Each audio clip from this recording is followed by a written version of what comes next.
right now, all we have is an allegation for secondhand information from a whistleblower. I have no knowledge on whether or not that is true and accurate statement.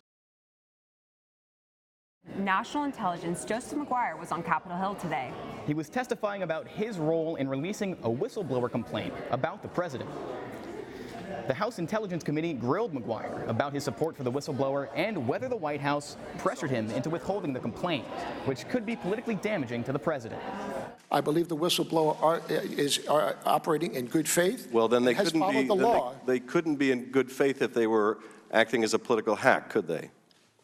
Mr. Chairman, my job is to support and lead the entire intelligence community. That individual works for me. Therefore, it is my job to make sure that I support and defend that person. It was not stonewalling. I didn't receive direction from anybody. I was just trying to work through the process and the law the way it is written. I have to comply with the way the law is, not the way some people would like it to be. And if I could do otherwise, it would have been much more convenient for me, Congressman. Joseph MAGUIRE was tapped for the job of acting National Intelligence Director less than 2 months ago. Before he joined the administration, MAGUIRE spent 36 years in the Navy, where he served as both a Navy SEAL and eventually commander of the Naval Special Warfare Command. He retired in 2010 as a 3-star admiral. And now, if you don't remember exactly how we got here, here's a bit of a recap. Last month, a whistleblower made a complaint alleging President Trump sought to pressure Ukrainian President Volodymyr Zelensky to dig up political dirt on the son of Democratic presidential candidate Joe Biden. The whistleblower said that the White House then wrongly classified the transcript of the call to protect what it said was sensitive information. The complaint made it to MAGUIRE, who asked the Justice Department whether he could pass it on to Congress. The Justice Department told him no, and it stayed classified until members of Congress called for its release. This week, in response to allegations in the complaint, House Majority Leader Nancy Pelosi opened an official impeachment inquiry. The White House then released an official reconstructed transcript of the call on Wednesday, and the House Intelligence Committee released the full text of the initial complaint online this morning. Today, Pelosi called the White House's alleged attempt to hide the transcript a cover-up. The president said the Democrats are using the complaint and impeachment inquiry as an attempt to undermine it. It's Adam Schiff and his crew making up stories and sitting there like pious, whatever you want to call them. It's just really a disgrace. It's a terrible thing for our country. The complaint reports a, quote, repeated abuse of an electronic record system designed to store classified, sensitive national security information, which the White House used to hide information of a political nature. This is a cover-up. This is a cover-up. A whistleblower is, quote, an employee who alleges wrongdoing by his or her employer that violates public law or tends to injure a considerable number of people. Whistleblowers often relay information to law enforcement and other government agencies. The whistleblower's report alleges the president asked for information on his opponent. The whistleblower said, quote, in the course of my official duties, I have received information from multiple U.S. officials that the President of the United States is using the power of his office to solicit interference from a foreign country in the 2020 U.S. election.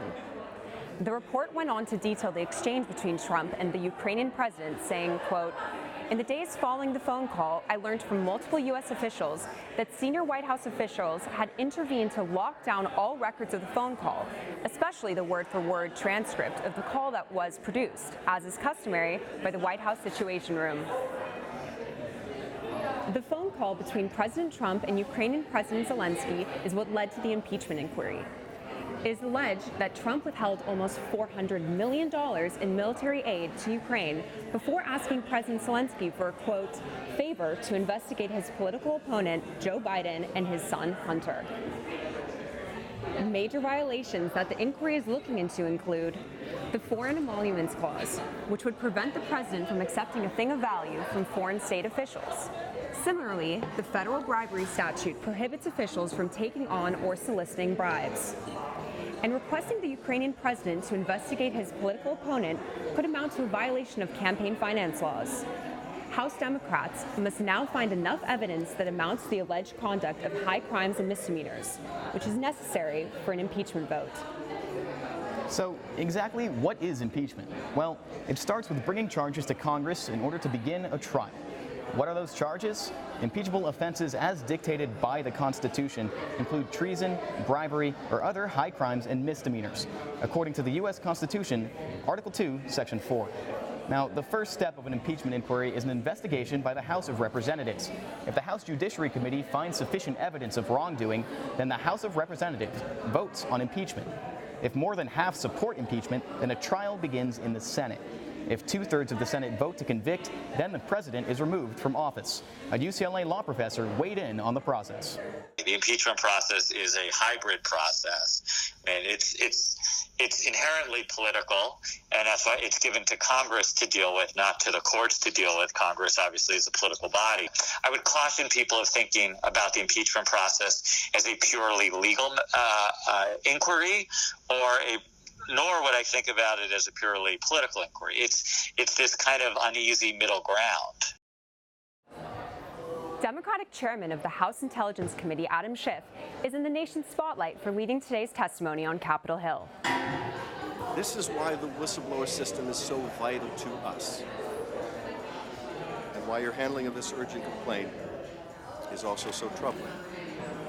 Schiff also happens to be a congressman for a very large district here in LA. His star has been rising since Trump became president, but some constituents wish he would keep his focus closer to home. I wonder if the resources, the time, the people that are doing it, their time, if all that couldn't be better spent on so many other things that we truly need. The homelessness in Los Angeles, I think that should be really the number one priority, and that's where I do think local politicians have failed. These issues will be something that Schiff will have to grapple when he returns to LA. In the meantime, the impeachment inquiry is likely to remain front and center. During this morning's hearing, ranking member of the House Intelligence Committee, Devin Nunes, attacked journalists in the mainstream media. I just want to get one thing straight, because one of the quotes they're going to use from you is you saying that this was a credible complaint. That will be used and spun as you're saying that it was true. After the hearing, the New York Times tweeted that the whistleblower is said to be a CIA officer who was previously assigned to work at the White House. While there was no mention of the person's name, the in-depth description was enough to spark major backlash on Twitter. Trump said at an event in New York today, quote, "You know what we used to do in the old days when we were smart with spies and treason, right? We used to handle it a little differently than we do now."